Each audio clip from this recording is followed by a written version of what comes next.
अस्सलाम वालेकुम। फतेहमंद मेरा नाम है। पुत्र कोई नहीं मेरा शुरू तो ही। हूँ मांग पहन के खाना, नज़र भी मेरी नहीं सही, बीवी भी कोई नहीं।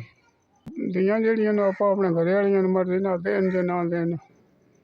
खान पीन भी किस हाल है, थोड़े था गया तो खा लिया, जो उधर गया तो उधर खा लिया, अपना लगना है कोई ना।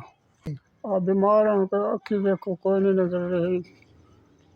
तुरंत में दर्द होंगे लतन, तुरंत में ठह को ना कहीं मेरी।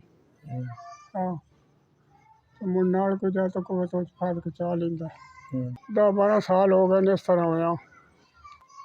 दवाई डॉक्टर को लगी दी है इतो मिल विचों, थोड़े को मेरे को मांग के लगी दी है दवाई।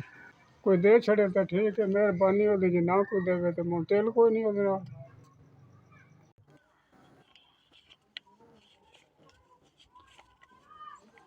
हाँ अल्लाह सुख देवे दोनों, बड़ी मेहरबानी थोड़ी जेड़ा घर आके तुस हाथ मारे। अल्लाह सुख देवे थोड़े बच्चे नहीं 5,000 रुपया गलिया ना मेरा। अल्लाह सुख देवे दोनों, बड़ियां दुआएं साढ़े पर।